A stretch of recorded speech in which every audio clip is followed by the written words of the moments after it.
Today's unit involves how to change from a wandering generality to a meaningful specific.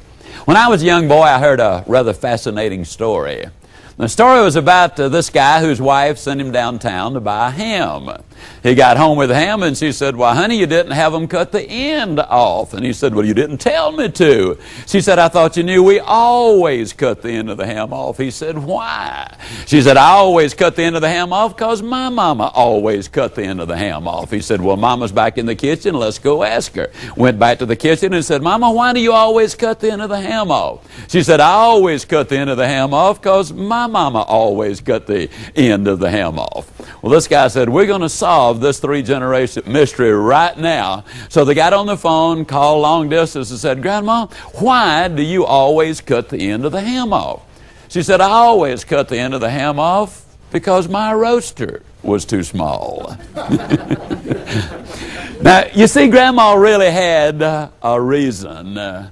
But the truth is, most people do not have legitimate reasons for a lot of the things that they do. In this unit, we're going to carefully look at why you must have your goals and then how you set those goals. Because most people, unfortunately, do go through life as that wandering generality. 97% of the people on this earth do not really have an organized goals program. Now, that's not to say they do not have some individual goals, because certainly they do. But they do not have a total and complete program itself, which enables them to win in every area of life. Now, why is it that 97% of the people just do not have that goals program? Well, the first reason literally is fear. Now, fear, as you well know, is spelled F-E-A-R. That forms an acrostic for false evidence appearing real.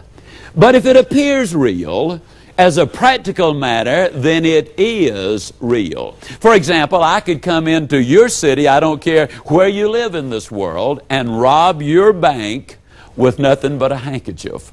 All I'd have to do is put that handkerchief over my face, put my finger in my pocket, and stick it at the teller and say, "Give me your money." Now, the evidence would be false, but that fear would be real, and so they would literally give me the money. Now, they'd probably shoot me before I got out of the bank, but I would have the money. Several years ago, a young Cuban hijacked a plane to Cuba with a bar of soap. That's all he had. He put the soap in a box. He said to the captain of the aircraft, "This is a bomb, let's go to Cuba." They went to Cuba. The evidence was false, but it appeared real, and consequently, they acted accordingly. Now, tomorrow morning, I get on a plane, as I do an awful lot of the mornings, and I'll be headed to Dallas, Texas. Now, I recognize the fact that when I get aboard that plane, there's a certain amount of danger involved. As you know, some planes do come down an awful lot faster than they go up. There's a certain amount of danger for that plane. But let me tell you something fascinating. There's even more danger for that plane if it stays on the ground. Did you realize that an airplane will literally rust out sitting on the runway faster than it will wear out flying in the air? And that's what airplanes are built for. You see, there's a certain danger in setting goals, but there's an even greater danger if you do not set those goals. Many years ago, Oliver Wendell Holmes, who was a brilliant writer, a very famous jurist, an inventor, an unusual man, put it this way: the great loss in our society is not the waste of our natural resources, though that is great. He said the great loss to society is the waste of our human resources, simply because we do not recognize our own ability and then aim that ability in a specific direction. You see, man and nature are 180 degrees apart. We use up nature's natural resources by using them up. We use up man's natural resources by not using them at all. Yes, there's a certain amount of risk in setting goals, but there's even more risk in not setting them. The risk comes from the fact that truthfully you might not reach your goal, and then where are you going to be? You might be a little embarrassed about it, but let me say it again. The risk is infinitely greater if you do not set them, because you will be unable to use the incredible ability which you have. Yes, the first reason 97% of the people on this earth have no organized goals program is because of fear. Now, the second reason most people do not have goals is they have never really been sold. Now, that's my job. In this unit today, I'm flat gonna sell you on why you got to have those goals. Now, I didn't say I was going to try to, didn't say I wanted to, didn't say I hoped to, didn't say I planned to. I flat said I am going to sell you on why you've got to have your goals. As a matter of fact, I'm going to do such a good job on selling you on having your goals program put together that before you go to bed tonight, you will have already taken some of the steps. I'll even put it stronger than that. If you don't take some of these steps towards setting those goals, you might as well not go to bed tonight as far as sleep is concerned, because you are not even going to be able to go to sleep. Let me say it again. You might as well not even go to bed. You are not going to be able to go to sleep. Now, the basic problem is many times, regardless of where you live, an individual is working on the job. And here's where the wandering generality comes in. They're working on the job, but they get to thinking, you know, I really ought to be spending more time with my family. And then when they're spending time with their family, they get to saying, you know, I really ought to be out there working for my family. And so when they're out there working for their family, their mind is back home. And when they're back home, their mind is back out there in the field. Then they tell everybody, well, I don't ever have time to do anything. No wonder. You're always traveling. You see, there are a lot of people who go to work tomorrow because that's what they did yesterday. But if that's the only reason for going to work tomorrow, then you're not going to be as good tomorrow as you were yesterday, because now you're 2 days older and no closer to the goals which you do not have. You cannot make it as a wandering generality. Oh, you can survive. Anybody who can get out of a telephone booth without written directions on the side can survive. But I'm not talking about survival. I'm talking about winning, and I'm talking about winning big. A number of years ago, to emphasize the wandering generality aspect, Jean-Henri Fabre, the great French naturalist, did a series of experiments with some processionary caterpillars, so named because they follow each other in a procession. He lined them around a flower pot until they formed a never-ending circle. And they started going round and round and round. In the center of the flower pot was some pine needles, which is one of the foods of the processionary caterpillar. 24 hours they went round and round, then 48 hours, then 72 hours. On and on they went. For 7 full days and 7 full nights, they went round and round until they literally dropped dead from starvation and exhaustion. With an abundance of their favorite food 6 inches away, they had starved to death because they confused activity with accomplishment. In your organization, I'll absolutely guarantee it, if you've got a dozen people in your organization, you're going to have at least one person there who is forever busy. I mean, they go here, they go there, they do this, they do that. They're into this, they're into that. And when they get there every day, their desk is piled high. And when they leave every day, the desk is still piled high. And the number of completed tasks which they have accomplished is very minimal. They are wandering generalities. Now let me tell you something, folks. Lack of time is not the difficulty. You know, you hear people talking about, I don't have time for this, I don't have time for that. The most successful human being on earth does not have one more minute than the most unsuccessful human being has. It is not lack of time that's the problem. It is the lack of direction. Years ago, the great merchant J.C. Penney put it this way: you give me a stock clerk with a goal, and I'll give you a person who will make history.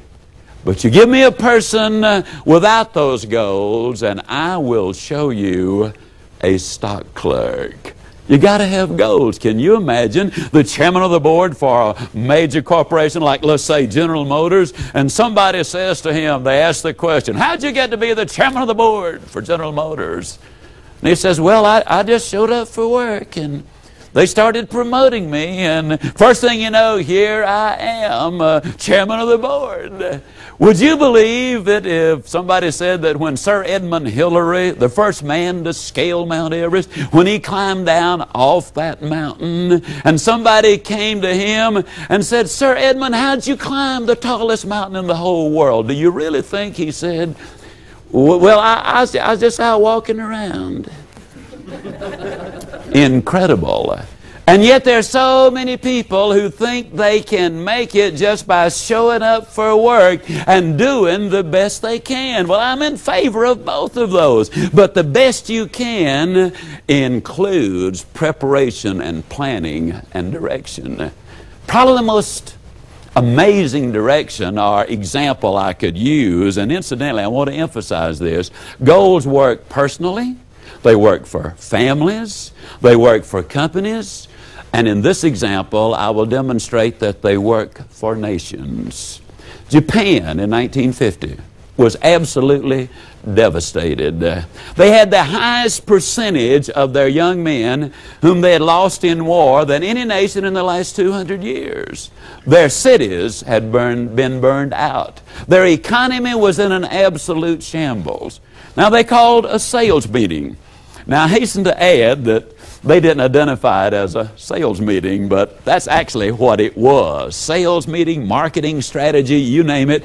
They called the government leaders, the leaders of industry, the leaders in the educational society. They got them all together and they laid out a plan. What can we as a nation do to unify us, to put us together and accomplish an objective that will restore national pride and bring economic prosperity to our land? They finally decided that in the 50s their goal would be to become the #1 nation in the world in the production of textiles. They reached their goal. In 1960 they got together, another sales meeting, and they said, what's our goal this decade? And they decided on the impossible dream. They said, let's become the #1 nation in the world in the production of steel. Now, why is this the impossible dream? Very simple. Japan has no natural resources. They do not have the coal or the petroleum or the iron ore. They were going to have to haul the natural resources, the raw materials, from thousands of miles away into their land. Build those modern steel mills, manufacture a top-grade steel, ship it thousands of miles back, and sell it at a competitive price. Absolutely an impossible dream. But they did not look at what they did not have, which was the natural resources. They looked at what they did have, a willingness to work, a creative society, a nation that was pulling together towards a worthwhile objective. I'm here to tell you they reached their goal. 1970, they had another meeting. They said, in this decade, let's set the goal. And that goal, pure and simply, is we want to become, in this decade, the #1 nation in the world in the production of automobiles. They missed it. 1 year. That's all. In 1980, they set another goal. They said, in this decade, let's become #1 in the world in the production of electronics and computers. Now, I don't need to tell you, ladies and gentlemen, what happened in the 80s. It's absolutely fascinating. Goals absolutely work. You got to have them. In 1953, the graduates of Yale University were studied and analyzed. And they asked the questions about goals. And here's what they discovered. They discovered that only 3% of the seniors at Yale University had actually taken the necessary steps as far as setting those goals are concerned. Namely, they had identified what they wanted and had written them down. Now, to go along with that, they had listed the benefits. Now, let me emphasize something very important. The most significant part of setting a goal is to identify the benefits. You know, a lot of times an individual might have a goal, and that goal might be, well, I'm going to lose 35 pounds. And then you know what they talk about? Oh, I'm going to have to give up this and give up that and give up the other. I'm going to have to quit this and quit that. I'm going to have to surrender, sacrifice. And you can almost see them go through the halo adjusting process. Poor little me. They have a series of pity parties when they start setting their goals. They think of the price they've got to pay instead of the benefits which are coming their way. Now, for salespeople and marketing people, let me give you a fact of life. If all you talked about was price when you're trying to make a sale, I can guarantee you your sales would have a dramatic decline. What we emphasize are the benefits. The most important step in the goal-setting program is to identify those benefits. What is in it for me? Then the third thing that these seniors at Yale did, the 3%, they identified the obstacles. James Baldwin was absolutely right when he said, confronting a problem does not always bring a solution. But until you confront the problem, there can be no solution. The reality is something stands between you and your goal. If that were not true, you would already be there. You've got to spell it out. What are the obstacles? That's what the 3% did. And then the fourth step is you've got to identify what you need to know in order to get there. There's some missing information that you got to have. What is it that I need to know in order to get there? And then the fifth thing that they did, they identified the people, the groups, and the organizations they needed to work with in order to get there. If you're going to accomplish anything of any significance, it requires other people working with you. As a simple example, the giant Belgian horse on its own can pull 8,000 pounds.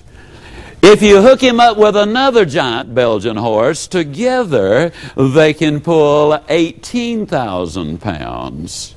But if you send them to training school and teach them to pull in harmony, then the team can pull in excess of 25,000 pounds. Working together, teamwork. Who are the groups, the people, the organizations I need to work with? And then obviously the next step has got to be a specific game plan, a plan of action, if you will. Can you imagine two coaches on opposite teams, whether they're coaching soccer or football or whatever, and here they're playing for the world's championship? And the day before the game, they call the team together and say, well, now, you know, we got a pretty tough opponent tomorrow. We better figure out what we are going to do. And, of course, we kind of smile at that and say, that's insane. I agree with you. They organize, they plan, they develop a plan of action for a game. I'm talking to you about a plan for life, a balanced plan, so that you win in every area of life. Now, 3% of these Yale seniors did that, and then they had taken the seventh step, too. They had established the date when they expected to be there. If you want to be the chairman of the board, if you want to win at home, if you want to win personally, if you want to win financially, if you want to have all of the winning aspect, it really takes a goals program. Now, interestingly enough, 10% of those graduating seniors from Yale University had taken about 5 of the steps, but the overwhelming majority, outside of knowing they wanted to be a doctor or a professor or an attorney, they really had no solid goals program. 20 years later, they did a study in the 2 areas which they could measure, namely career and financial. And the 3% who had taken all of the steps had literally accomplished more than the other 97% combined. It's been said often, people don't plan to fail, but they do fail to plan. I bet that's not the first time anybody who will ever view this unit has ever heard that. It's old, but let me tell you why it's old. It's old because it's true. If it weren't true, it wouldn't be old, it'd be dead. I mean, it would have long outlived its usefulness. You absolutely must have those goals. Now, for many people in this world of ours, the name Howard Hill will have no significance. He was raised over in Alabama. Howard Hill was an archer. He was a good one. He won 286 consecutive archery tournaments. As a matter of fact, he was never beaten in competition. It finally reached the point where he retired because the best bowmen in the world would not compete because they did not want to compete for second place. He killed a bull elephant with a bow and arrow, a Bengal tiger with a bow and arrow, a Cape buffalo with a bow and arrow. He killed an 18-foot shark under 15 feet of water.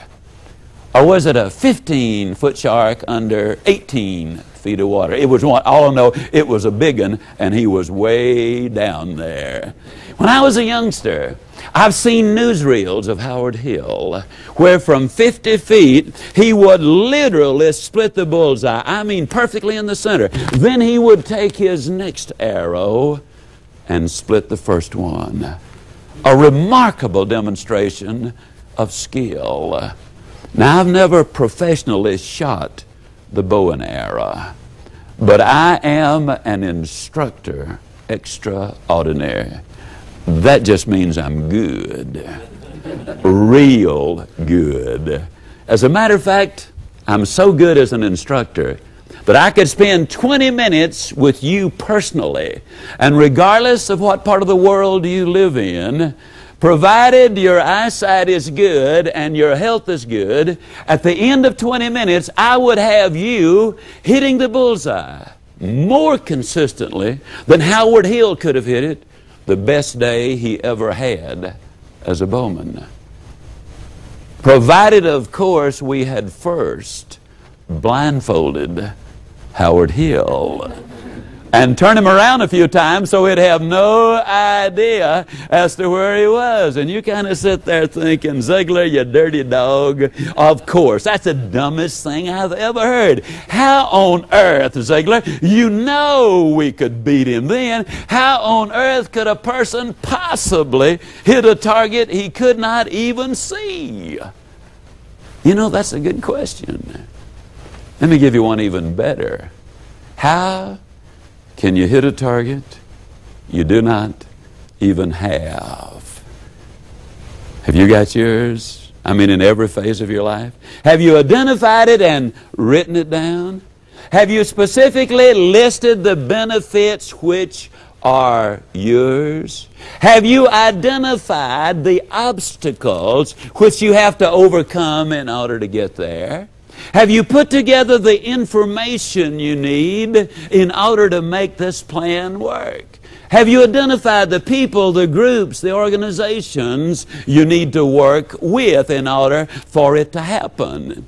Have you laid out a carefully designed game plan? Something that you cannot do in 5 minutes or in many cases in 5 hours. But have you developed a specific plan of action? Now, you know what's fascinating? Those Yale seniors, in most cases, had planned all of their life to go to Yale. Then they get there, that goal is accomplished, and they don't make the goals and the plans beyond that point. You absolutely must have the goal. You got to establish those dates. When you put all of those things together, then it's amazing how much more time you will have to work on the things that are important. It's amazing the amount of time that you will be able to save because you will be aimed at things which are important. Now, why is that important? I cannot say for the rest of the world, but in America, over 80% of all of the college graduates, 10 years after they've graduated, are working in a field which is totally unrelated to what they majored in when they were in college. What an incredible waste of time. How much further would they have been along the way had they taken those steps initially and worked through these exercises to determine literally where they were?